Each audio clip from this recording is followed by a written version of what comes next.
Well, this year's finance budget, maybe in my memory, this is one of the simplest budget ever we had. So, while presenting the budget, the finance minister has stated that the basis of the tax proposal is actually based on 5 factors. One is clarity in tax laws. Second is stable tax regime, non-controversial tax administration, fair mechanism for dispute, independent judiciary. So it is sounding so good. So let us see that how best he has adhered to this objective stated in this budget. So let us talk from the positive side. The stable tax regime, yes, we have a budget which didn't touch the excise duty, customs duty or service tax, and the rates remain the same. So it is indeed stable.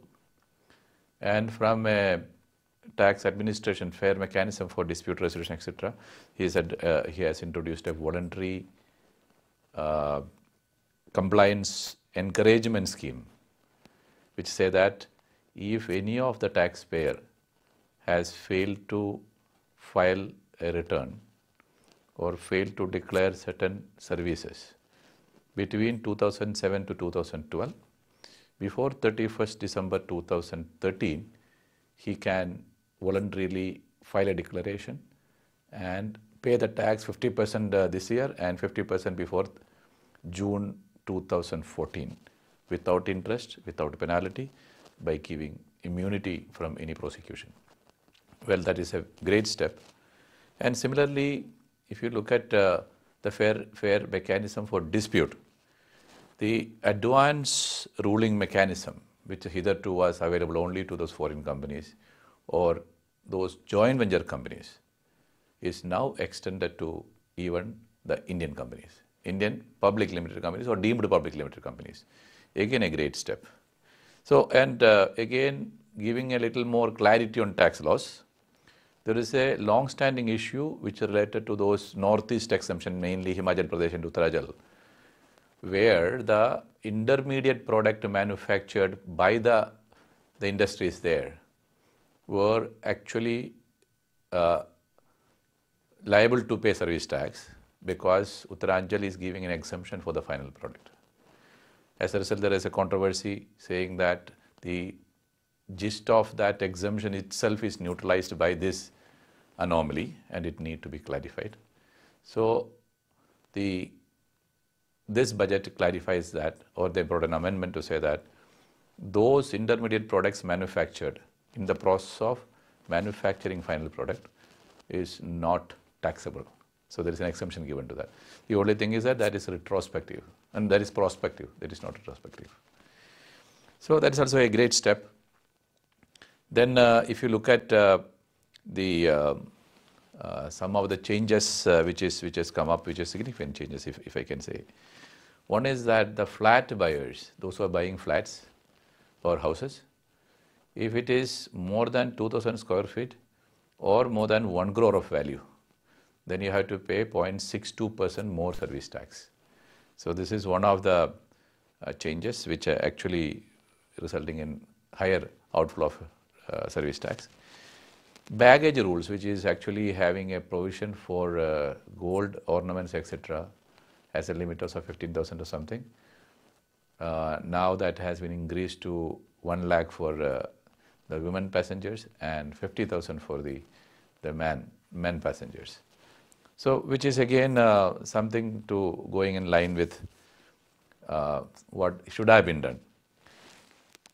And again, the luxury goods are subject to tax. So, if you are importing any of the cars which is above, say 20 lakhs, would attract duty from 75% is gone up to 100%. So, which means that discouraging that kind of luxury goods such as cars or yachts or motorcycles, costly motorcycles, are discouraging the luxury goods segment. which is very well understood. And also there is a rationalization as far as the coal supplies are concerned. The coal import duty was having two different structures for a bituminate coal as well as the steam coal. And steam coal is used by the power industry, which is having 1%, and others were paying almost about, I think, 4% and 6% customs duty. Now it is rationalized at 4%. As a result, now power sector may have a disadvantage because the duty rate on the main feed material is going from 1% to 4%. So if you look at the our objectives, let us see that how does it matter from the perspective of some of the other proposal which is seemingly controversial. The clarity in tax laws. So the industry was demanding that there has to be a fair clarification about the double taxation of some of those software, etc. Or there is a conflicting abatement given for service and goods portion by states and central government need to be clarified. And more importantly, there is a recent judgment of Supreme Court in the case of Fiat, where the excise valuation become a big issue, because that judgment have an impact of denying all discounts provided to the buyer, and even levying service tax on the discount value as well. And it is expected that government would bring more clarity, amendment to clarify these scenarios, but we are disappointed to see that nothing of that sort happened. Then talking about non-controversial tax administration. Now the provision brought in now say that in case you have a stay granted by the CESTAT, and that stay, after the stay, the date of the stay order, within 365 days, if tribunal is not passing the final order, though there is no fault of the C, that stay will automatically get vacated, which is something which is contrary to this our objective of non-controversial tax administration. And again, one more. Now, those officers of the company who is alleged of tax evasion or fraudulent tax activities will be imprisoned and that imprisonment would be between 3 to 7 years. And the power to arrest such accused officers is given to the officers at the level of superintendent. And even before their guilt is proved. This is really scary. And that is perhaps not going with the basic objectives of the proposal laid out by the PM, the FM. Then there are so many things which are perhaps not in the interest of the SSC, whereas perhaps it gives a feeling that the budget's single focus was on collecting the revenue somehow, whether or not it is fair or unfair. However, the other most awaited announcement was the most important legislative reform of this century, that is GST.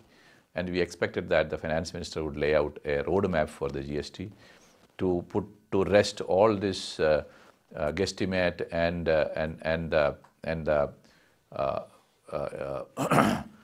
kind of uncertainty going on in the matter of implementation of GST. Unfortunately, it didn't happen.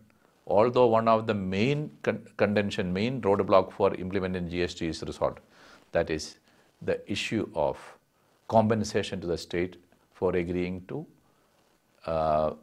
remove the central sales tax. So overall, the budget is perhaps lacks luster. It has not brought enthusiasm to the manufacturers and service providers.